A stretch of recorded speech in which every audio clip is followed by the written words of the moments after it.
वडेट्टीवार बोलतात, थेट जाऊया. बीएमसीची जबाबदारी आहे, मुंबई कॉर्पोरेशनची जबाबदारी आहे. त्याला जी काही परमिशन दिली गेली, तुम्ही 5 लाख रुपये देऊन यापासून मुक्ळे होत नाही. याची उच्चस्तरीय चौकशी तर होणे आवश्यकच आहे. परंतु एवढी मोठी घटना घडण्यामध्ये त्याला जी काही परमिशन होती नव्हती, ते पत्रव्यवहार झालेला होता, हे सगळं पाहिल्यानंतर यामध्ये बीएमसी असेल, मुख्यमंत्री, मागच्या वेळेस आपण पाहिलं ठाण्यामधले 4 होल्डिंग मोठ्या काढावे लागल्या बिना परवानगीच्या. त्या एक चौकामध्ये करार झाल्यानंतर ते सुद्धा पडायला आले होते. याचा एक स्ट्रक्चर सगळ्यांचं ऑडिट व्हायला पाहिजे. परमिशन आहे की नाही, रेल्वेची जागा असेल किंवा रेल्वे पोलिसांची जागा असेल, पण अथॉरिटी कोण आहे? अथॉरिटी हे बीएमसी आहे. आणि 120 फूट उंच, 120 फूट रुंद हे कुठल्याच नियमात बसत नाही. हे सगळं असताना याकडे दुर्लक्ष झालं आणि निष्पाप लोकांना आपला जीव गमवावा लागला. शासनाची ही जबाबदारी बनते. केवळ व्हिजिट करून मदत करून यातून मार्ग सुटणार नाही. तर या मुंबई, ठाणे, नवी मुंबई या मेट्रो याच्यामध्ये जेवढ्या काही होल्डिंग आहेत त्या सगळ्यांचा आता यांनी एक ऑडिट करून घेतलं पाहिजे. त्या इलिगल आहेत, लिगल आहेत. एक रिपोर्ट पब्लिकला सुद्धा माहिती झाली पाहिजे की यांनी काय कारवाई केलेली आहे. नाहीतर आज झाली घटना पुन्हा उद्या नव्यानं घटना होईल.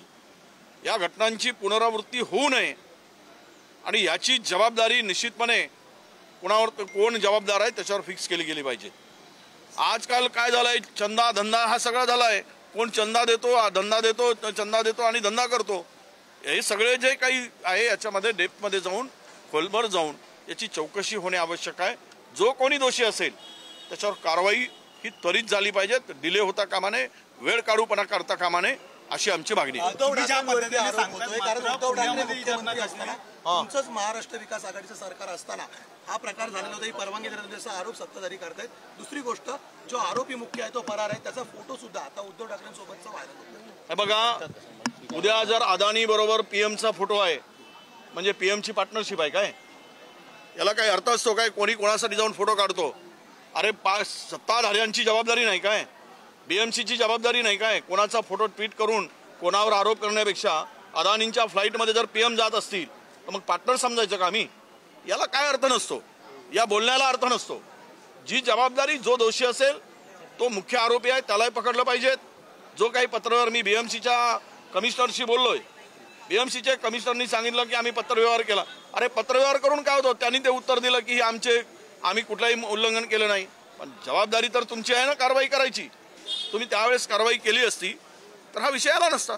तुम्ही ज्या पद्धतीने सांगता, मात्र पुण्यामध्ये गेल्या वेळेस पावसाळ्यात अशाच पद्धतीची एक होल्डिंग पडली, त्यामध्ये देखील असाच फोटो चालता होता. पुन्हा हे मुंबईत होत आहे, त्या अगोदर देखील अशाच होल्डिंग झालेल्या आहे. वारंवार सांगितलं जातं की ऑडिट केलं जाईल, मात्र असं होत नाही. असं नाही, हा मुद्दा आता अधिवेशनामध्ये लावून धरू. आता 10 जूनपासून आमचं अधिवेशन ठरलेलं आहे आणि त्यापूर्वी आम्ही आता पत्रव्यवहार पण सरकारला करतोय की विदिन 15 दिवसामध्ये याचं सगळं ऑडिट झालं पाहिजे आणि उच्चस्तरीय चौकशी पण झाली पाहिजे. हे आता इथून पडता येणार नाही. पुण्यातली घटना झाली, ही घटना झाली. पुण्यामध्ये सुद्धा 7 लोकांचा जीव गेलेला होता त्यावेळेस. वडाळ्यामध्ये सुद्धा 3 लोकांचा जीव गेलेला होता त्यावेळेस.